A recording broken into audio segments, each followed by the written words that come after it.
যাও আমার একটু জমি আছে, জমি আমার বাজার মাঝে কিনতে পুকুর মাছ গেছে, সব মাছ গেছে, অন্তত 2 লক্ষ টাকার মাছ বাই দিছে। আর এরপর দিয়ে 2 হেঁজি খেত কোনো মতো হ্যাঁ কোনো মতে আনছি, কিন্তু খেস তেলবার মতো হয়েছে না। আমার জায়গা আছে অন্য দিক দিয়ে নিয়োগ, আমি এই দিক দিয়ে দিতাম না, আমি দিতে রাজি হইলে অন্য দিক দিয়ে এনে আমি বাড়ি ঘর করবাম। এনে আমার এই জায়গায় 18 আনি খেত, যে এনে যা পানি আমার জায়গা দিয়ে যাইতেইব। পাকুন্দিয়ায় কালভার্ট দখল করে বিএনপি নেতার বাড়ি নির্মাণ, মাঠের পর মাঠ ফসল নষ্ট। কিশোরগঞ্জের পাকুন্দিয়ায় প্রভাবশালী এক বিএনপি নেতার বিরুদ্ধে সরকারি কালভার্ট বন্ধ করে বাড়ি নির্মাণের অভিযোগ উঠেছে। এর ফলে সৃষ্ট কৃত্রিম জলাবদ্ধতায় বরুদিয়া ইউনিয়নের প্রায় 500 বিঘা জমির ফসল এখন পানির নিচে। দিশেহারা হয়ে পড়েছেন কয়েকশো কৃষক। আমার কয়েক কিছু নাই, আমার মনে নাই, আমার লোক নাই।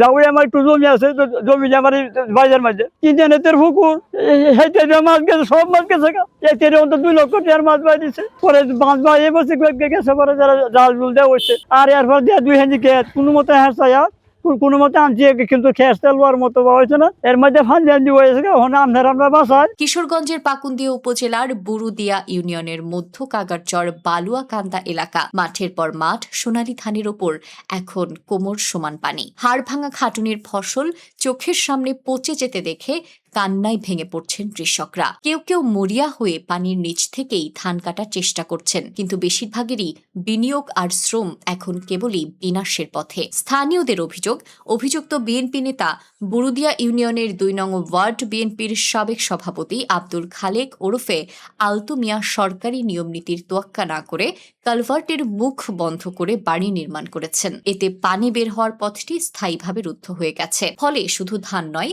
রবি শস্য সহ ভেসে গেছে পুকুরের লক্ষ লক্ষ টাকার মাছ। তবে প্রশাসনের কঠোর অবস্থানে এবার কিছুটা আশার আলো দেখছেন স্থানীয়রা। উপজেলা প্রশাসন দ্রুত পানি নিষ্কাশন ও স্থায়ী সমাধানের নির্দেশ দিয়েছে। কৃষকদের দাবি, কেবল সমবেদনা নয়, দ্রুত কার্যকর উদ্যোগই পারে তাদের এই চরম দুর্দশা থেকে রক্ষা করতে। এই জলাবদ্ধতা আপনার প্রায় 2 বছর, যে পুরাতন কালভার্টটা ড্রেনটা উনি ওনার নিজের জায়গা হওয়ার সাথে ওনার প্রয়োজনে উনি ভরাট করে নিয়েছেন। ভরাট করে নেওয়ার ফলে এখানে যে বাড়িঘর এবং বিভিন্ন জমির পানি, যেহেতু এটা নিজ জমি, এখানে এসে জমা হওয়ার ফলে জলাবদ্ধতা তৈরি হয়। গত অগ্রণী ফসলে প্রায় এখানে 1000 মণ ধানের উপরে নষ্ট হয়েছে। কলা বাগান, সবজি বাগান সহ অসংখ্য ফসলি জমি নষ্ট হয়েছে। প্রায় গত অগ্রণী সময়ে আমাদের অনুমান এখানে প্রায় 1.5 কোটি টাকার ফসল নষ্ট হয়েছে। এখন এটা যদি স্থায়ী সমস্যা সমাধান না করা হয়, তাহলে প্রতি ফসলই কিন্তু এখানে প্রায় এই যে 1.5 কোটি টাকার ফসল নষ্ট হচ্ছে।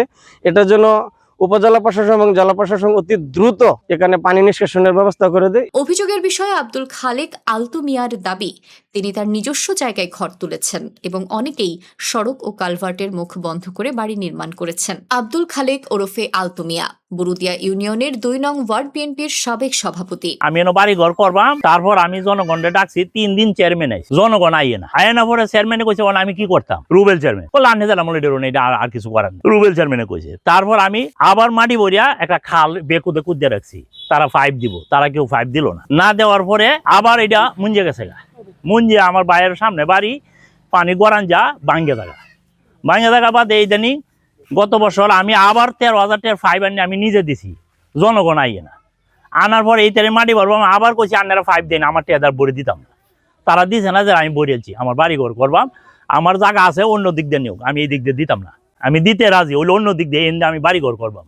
এনে আমার এই জায়গায় 18 আনি খেত, যে এনে যা পানি আমার জায়গা দিয়ে যাইতেইব। এদিকে যুব অধিকার পরিষদের নেতা বলছেন, গত 2 বছর ধরে এই সমস্যা চললেও উপজেলা প্রশাসন থেকে কেবল আশ্বাসই মিলেছে, কাজের কাজ কিছুই হয়নি। উপজেলা কৃষি কর্মকর্তা জানিয়েছেন, তারা ইতোমধ্যে ঘটনাস্থল পরিদর্শন করেছেন। অভিযুক্ত ব্যক্তিকে আগেই সতর্ক করা হলেও তিনি তা অগ্রাহ্য করেন। আমরা ইতিমধ্যে ওই জায়গাটা গতকালকে উপজেলা সহকারী কমিশনার ভূমি মহোদয় সহ আমি পরিদর্শন করেছি এবং ইতিপূর্বে আমরা ওই সংশ্লিষ্ট ব্যক্তিকে এই বিষয়ে ব্যবস্থা গ্রহণ করতে বলেছিলাম, তিনি অগ্রাহ্য করেছিলেন।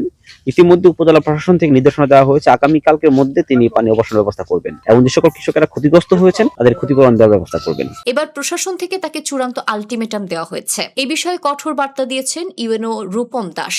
তিনি জানিয়েছেন, স্থানীয় চেয়ারম্যান ও সংশ্লিষ্টদের সাথে কথা বলতে দ্রুত ব্যবস্থা নেওয়ার নির্দেশ দেওয়া হয়েছে। ক্ষতিগ্রস্ত কৃষকদের পুরো ক্ষতিপূরণ দিতে হবে দায়ী ব্যক্তিকে। এক্সিলেন্ট সাহেব কৃষি অফিসের মধ্যে জায়গাটা কিন্তু সরজমিনে ভিজিট করেছে। দুপুরবেলা চেয়ারম্যান সহ তাদেরকে আমি কিন্তু ডেকেছিলাম এবং তাদের বক্তব্য শুনেছি। আমি তাদেরকে বলেছি যে কালকে থেকে এই জলাবদ্ধতা নিরসনের কাজ কালকে সকাল থেকে শুরু হবে এবং এই জলাবদ্ধতার কারণে যেসব কৃষক ক্ষতিগ্রস্ত হয়েছে তাকে ওই ব্যক্তি ক্ষতিপূরণ দেবে, এটা আমরা নির্দেশনা দিয়েছি। ভুক্তভোগী কৃষকদের দাবি অবিলম্বে অবৈধ স্থাপনা উচ্ছেদ করে সরকারি কালভার্টটি সচল করা হোক। অনেক এই 2-3 ঘন্টা টাকা কিনছে আলতু কিনিয়া ঘর বাড়ি করিয়া স্থাপনা করেছে। অনেক এই পানি জানা 500 ক্ষেতের হেক্টর নষ্ট হয়েছে পানি এবং এখানে 3 ফসিল হইতো বুঝছো। ওখানে কত অনেক আলতু এই কেনটা করছে অনেক পানির তলে মনে করুন বুধ 30-40 খানি ক্ষেত আছে পড়ে রয়েছে পানির তলে ধানের সুদ্ধা। প্রশাসনরে কয়েকবার জানানো নিয়েছে, টিউনিও আইছে, টিউনিও আয়া ঘুরে থাকা। দ্রুত পানি নিষ্কাশনের ব্যবস্থা না করলে এই বিশাল এলাকা চিরতরে আবাদের অনুপযুক্ত হয়ে পড়ার আশঙ্কা রয়েছে।